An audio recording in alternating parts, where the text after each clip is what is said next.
Good evening, ladies and gentlemen. We are here at the Pearl of Africa Hotel on your favorite show, That Is Men. The one show, as I always say, that lights up your Wednesday night. Now, tonight we're going to be talking about the boundaries amongst men.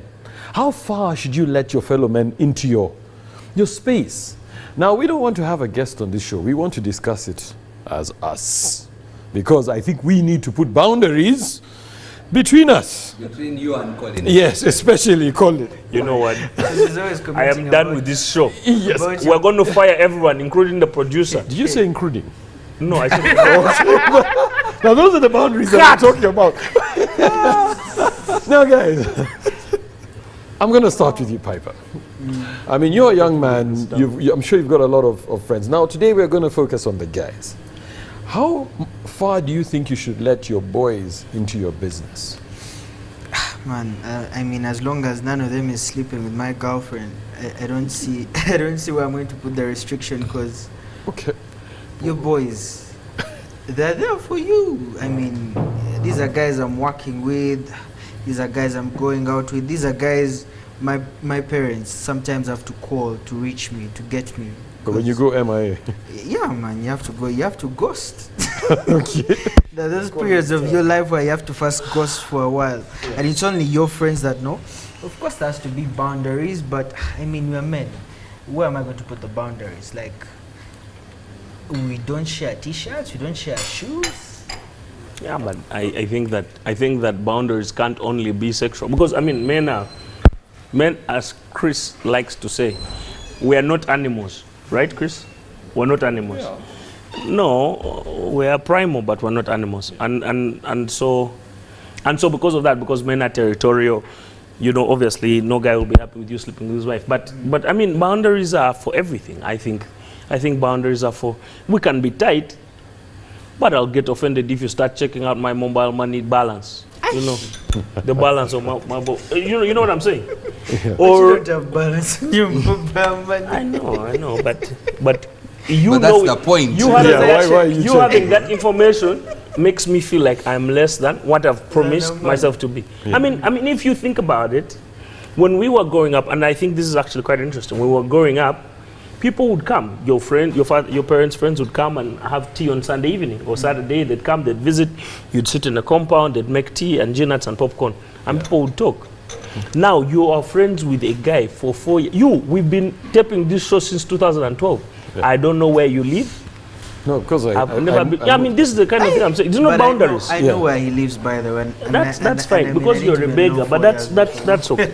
I'm just saying, in terms of people who are your friends and your peers, I mean, and I'm saying it's a bad thing, but I'm also saying it's a reality of the world in which we're living now, where people are very protective of their spaces. Yeah. And so boundaries can be monitored. It can be, you know, we can drink every day, but I never want you to know my money situation.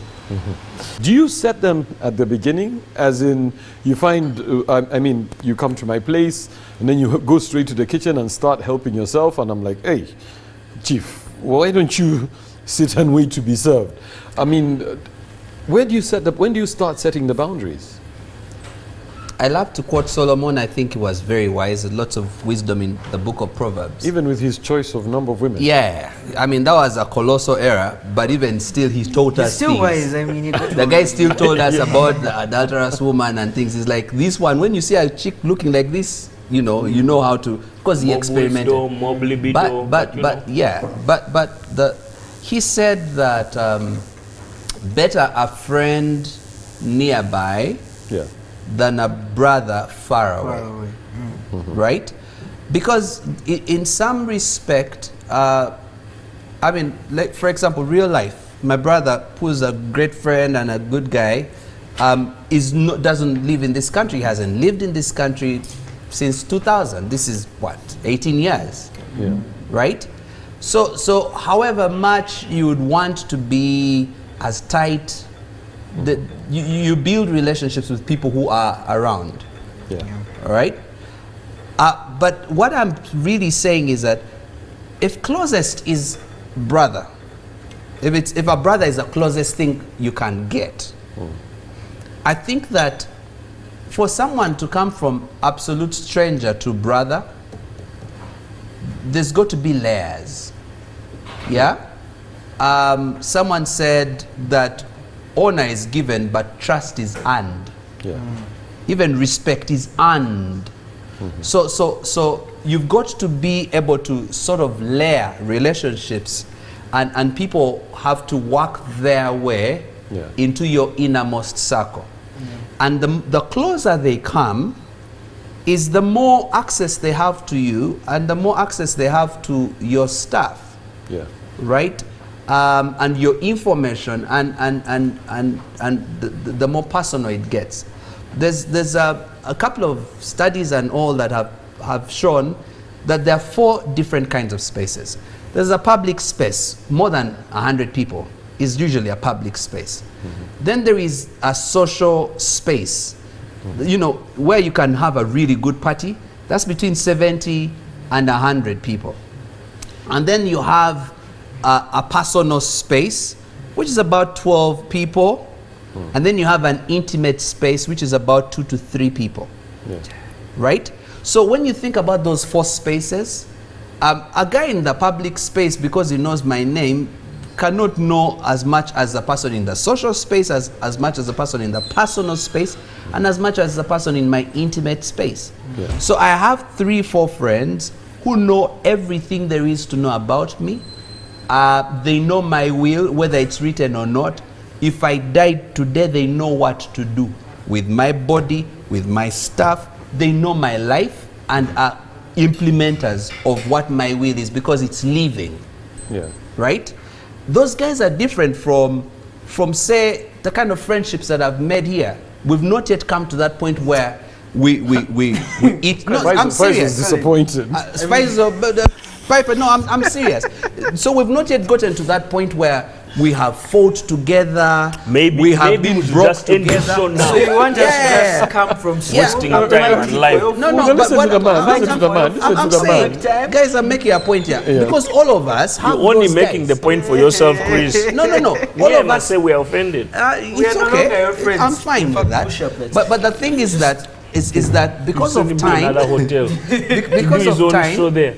we need more time to grow into that intimate space. But we are friends enough to, if one of us is in trouble, we can help each other. So you've just mentioned something very interesting. 4 spaces. You've talked about growth.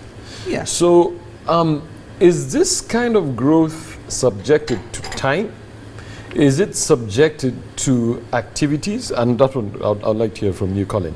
Because when you of course you don't just wake up overnight, as Chris has said, unfortunately for you. You don't wake up overnight and bang, your best buds. Hey, we are tight. You have to grow into it. Do you believe it's subject to time or to activities, as in the things you do together, or it just happens over time? I want to sort of have this conversation and go back to the why. Why are these walls, why are boundaries important? And boundaries important, I think, principally they're important for protection. Protection of your information, protection of your privacy, protection of your loved ones. You don't want everyone knowing, who your people are, who are your children, what are their names. Because sometimes you're in the supermarket and people are like, oh, because they've seen you on TV, people want to ask you about your children. No. What's wrong with that? That's the problem. There's a big, I'll tell you all about it one day. I think that boundaries are important because also they create layers of respect, so people, and maybe I think that Chris's example is very nice, because as you get closer, the layers of respect and how we defer to people also varies, and it's different. And now, to answer your question, knowing that why, is it a function of time? Is it a function of growth? You could have been friends with someone since you were in school, and they know nothing about you. But then you could spend one weekend with a FISO. That's just risky. And go through a death-defying experience. Here's what happens. Because of what I've gone through with FISO, a near-death experience, we become closer, we become tight. So I think that it's both. However, it is important to have time, combined together with relevant, meaningful experiences. It's important for a guy to understand his priorities. Let's say we are married and my husband constantly gives money out to his friends. In some instances, it's fine, but you find that some of the friends start taking advantage, and as they take advantage, the money in the family keeps depleting because he just is helping out a friend. Yes, his friends are important, and yes, it's okay to help them out. But when it starts getting to a point where his friends come first and his friends' problems come first, well, that's going to be a problem in the relationship. But have you seen how this whole boundary thing is kind of just being swept away? I mean, someone gets pregnant, it's on social media. You practically raise the person's daughter on social media. I mean, from the day, we choose the names. They put the kid, they're like, hey guys, choose for us a name. So we choose the name. Us, your followers, we choose the name. But you give birth, we raise your kid. Probably I'm going to tell you, hey, by the way, your kid is sick, I can see the eyes. But Faisal, question, doesn't that go back to what Chris is saying about the layers of friends you have? Because also, in all honesty, by the time you start getting a name for your child on social media, and we know how, Chris lives in a perfect world, which is a very good thing, because we have to look. We have to look at his life and all right, now we need to get into a break. Then we'll come back to that. Because we're into what? Into what are we doing? Now we are here at the Pearl of Africa Hotel, and we are talking about space. Do you need to keep your distance from Colin, or do you let him closer to you at your? Now, don't forget, this is your show. We want to hear from you. Go to our Facebook page, like it, engage in the discussions that are there. It is NTV Men. Or you can follow us on Twitter.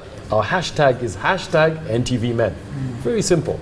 Now, Faisal, you don't seem to have any boundaries. You live in a very open world. No. I actually am a very closed person. Like, he talked about the last circle, the intimate circle. I don't think I have anyone there. It's just you and you alone. It's just me and. I thought you had and your 20,000 Twitter followers. Ah, my friend, that is Twitter. That is. You will die tomorrow. Let me not talk about this. But tomorrow you'll be poor. You'll go and tell them, "Give me money." No one will give you money. People will just laugh at you. Colin, you laugh at me. I don't even have to tweet it. I'll tell you, "Give me some money." You laugh at me just from outside there. Why are you in my intimate circle? Is that? Are you telling him like directly or? No, I think he's trying to. Time to let it out. Yes. He's trying to prime me, but he knows I'm already going to say no because he's not in my intimate circle. What I'm trying to say is we live in a very open world these days. It's not like before when you'd practically find out someone gave birth as in 5 years later. You're like, oh, I know Mwana, they gave birth or something. But these days, you're in the pregnancy shots, you're seeing everything. There's a pregnancy photo shoot. They call you for practically every type of meeting. I think that in sort of like defining boundaries, we're sort of saying, is it okay for you to, because you visited my house, to then all of a sudden end up in my bedroom and decide you need to use some so cologne you're my or friend, something. we're tight. But then I am at work on a Thursday afternoon, and you show up and say to my mate, I'm going to Colin's bedroom to sleep and rest. I mean, even my brother doesn't do that. Yeah, but you see, like, I feel like... So but there's some people who do that. No, there are people who do that. Yes. There are people who do stuff like that, I mean, if you think about, like, would you just go and drive Peter's car? I don't even know. Because I think that's a boundary-breaking conversation there. Yeah, and you see, guys, there is even... Of course it is. There is even another angle. Your eyebrows are twitching. There's another angle to it. Yes. You know how, again, Proverbs. This guy says, Solomon says, do not visit your neighbor too often, otherwise they'll get tired of you. Yeah. This whole thing of you're in someone's space the whole time. You visit today, tomorrow, the other day, and the question is, don't you have a home? Man, don't you have your own food to eat, your own tea to drink, or whatever it is? Because there's a bit of something you lose of value when you are too much in people's spaces, right? And I think that sometimes this whole thing of let's hang out, let's be together and all that gets overboard. And without you knowing, people get so tired of you and start calling you names. You don't know what names they call you, but if you were to eavesdrop and listen to the names they call you, they're terrible. Yeah, right? Like and I think sometimes we just semicolon. You know, leech. If they call you like Pests. semicolon, like you never miss functions. You're like so you need But you don't really need a need boundary to for a function. pace yourself a little bit. I think in Luganda they say okwerekeramu. Guys should understand that women don't really want to see your friends in the house all the time. Now that you're dating, probably now we've taken it to the next level, we've moved in together, married, fiance. Guys, please give us some space. We need to enjoy our relationship and not have you hanging around the house all the time. Meaning I have to cook for you, I have to clean after you guys are done. It's okay once in a while for you to come over, but after some time, give us some space so that we can be able to enjoy our relationship. What about emotional boundaries? Are there certain, should you be in a situation where there are certain things that you cannot tell certain people, yet they are your friends? so like if But of Faisal's course. girlfriend dumped him, should he tell us? I think that he should tell us because we're on men No, together. I mean, what if I'm sleeping with your girlfriend? So has she and you're dumped my you? friend? I wouldn't tell you. Aha. So You that's surprised one of- of the So things. it's Any okay for other him to break the physical examples? sleeping boundary, Yeah. but then it's okay. But he finds it like, bad to tell me. Of course, I'm not going to tell you. But then you put it on Instagram. Yeah. And throw stones at her. Well, I still didn't tell him. So wait. So, and I think we've spoken about this. Slightly older men will know when you talk about having your business out there. So I tell you guys, we're here, we're offset. We say the cameras are off, but then the producer didn't cut the mics, and I'm like, guys, I'm in trouble. This so happens. Next day you find on Piper's wall, my friend said he has a problem. He's not working. He's not functioning. What can we do for him? And so, Retweets down here. Now, so you're putting my business out there. And I think that that kind of stuff breaks trust. Yeah. It breaks trust. And I think for people, it sort of also causes some sort of embarrassment. So there is some level of emotional boundaries. Because who do you tell? And maybe this is a wrong example, but if you're expecting and you end up having a miscarriage, who do you talk to about stuff like that? And it's a great personal tragedy, but you can't go and put it on your Facebook wall because not everyone on your Facebook wall needs to know. So I think that there's also some, as Chris likes to say, wisdom required. Yeah. All things are permissible, but not all things are beneficial. so That's now, right. If do I- you, what you said, do you realize the whole boundary thing just keeps getting a little bit intense with the older you grow? Also because Because, the I older- mean, is look more- back. but When the you older, guys- but the older you grow, the more you have to hide. Exactly. No, So is the whole boundary? And Piper, So is the whole boundary? when you were 2 years old or 1 year old running around naked, there were no boundaries. But as you Yes, grow 2 years older, is you even can't do far. this. start clothing up. I mean, But it then, just follows. and I'll tell you what, I'll quote also Proverbs 25, 9 to 10. It says, discover not a secret to another, lest he that heareth it put thee to shame, and thy infamy turn not away. So basically, you cannot go, you have to be careful who you tell what. Okay. Because actually, I believe the moment you've told one other person, it's no longer a secret. Then you should... No, but if you tell only one person like this, Yeah. you can hold it to them. It's not right for a guy to keep sharing information about our relationship because it feels so uncomfortable, probably like when you walk in the room and you find the guys just whispering or they look at you funny and you know that he told them something about your relationship. Unless he is probably seeking for advice from a mature friend, someone who's gone through, let's say, a certain situation that we're going through, and he's probably seeking advice from him. That to me makes sense. And like when a guy is showing off and telling them all your little secrets, even your intimate secrets, guys, that's just not right. Let's take a practical example. You and I are very good friends, okay? You know my family, you know my wife, okay? One night I disappear, all right? I'm out, Faisal comes with some of his young friends, and whatever happens, I disappear. When I was leaving, okay, I told my wife that, oh, but you know what, I'm hanging out with Chris. She knows Chris doesn't drink. She knows Chris is going to be home by 9 latest. All of a sudden, Peter is nowhere to be seen. And she's worried, his phone is off. And Chris saw me link up with Faisal's friend and disappear. Now my wife calls you and asks you, Chris, where is Peter? Where do your loyalties lie? So here's the thing. First of all, birds of a feather flock together. They've snaked you. Most No, likely, man. Listen. Yeah. Most likely, I would be the most uncomfortable friend to be with when you're going with Faisal. That's and the why you girls. went home at night. No, wait. I would be the most uncomfortable friend for you to be with when you're going with Faisal at 9 p.m. It probably would be another type of friend who can tell the lie you need to tell. But I also know and have experienced relationships where you are in between a wall and a hard place, a rock and a hard place, concerning your friend. You know that they are in a tight spot. You know that if you say it this way, they're in trouble. If you say it the other way, you are in trouble. And sometimes you require wisdom to toe the middle line.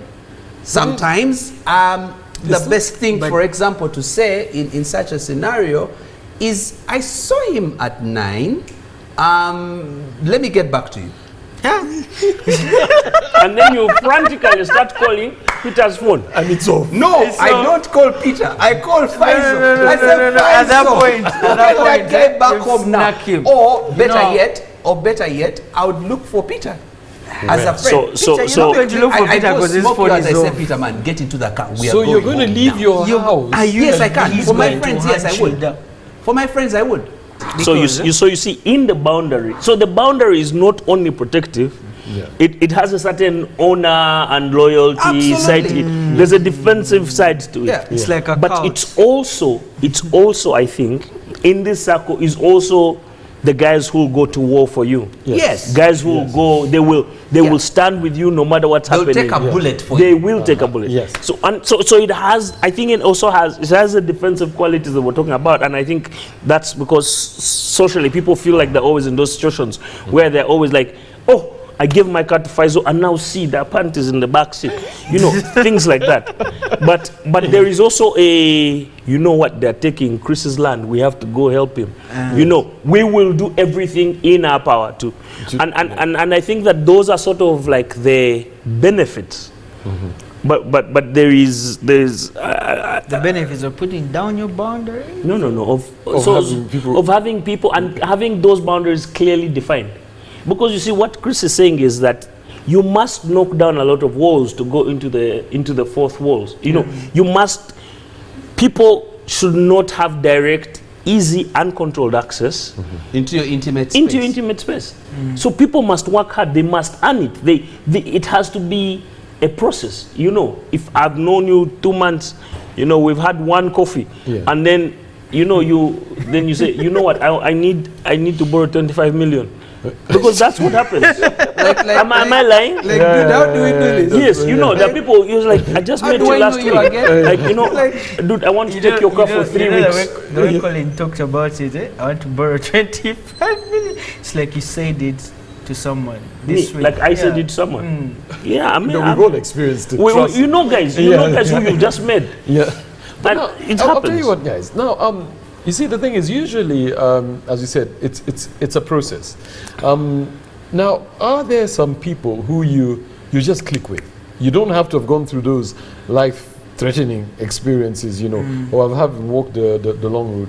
But you've gone through this. You just click, and these are people who, we probably can have the same interact. interests. Yeah. Peter, that is a lack of wisdom and stupidity. Nah. No, but that's what being conned is about. You meet someone, you don't have any hard evidence, you have nothing about their history, and then you say, here are the keys to my house. That's where I keep the land titles. No, I mean, so how can we in the world in which we live, how can you be without vetting processes or vetting procedures?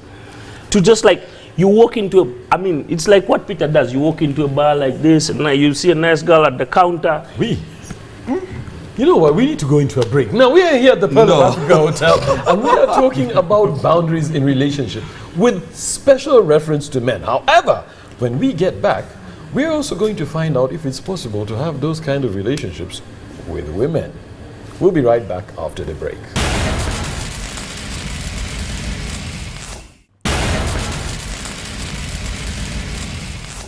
Welcome back from the break. In case you have just joined us, we're in the third and final part of this program that is talking about boundaries. Now, guys, boundaries. There's a big difference between men and women. Yeah. Of course, you know, your boys, there's certain things you can tell them.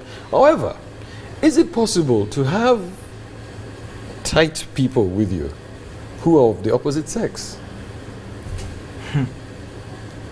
Well, not in my life. It don't happen.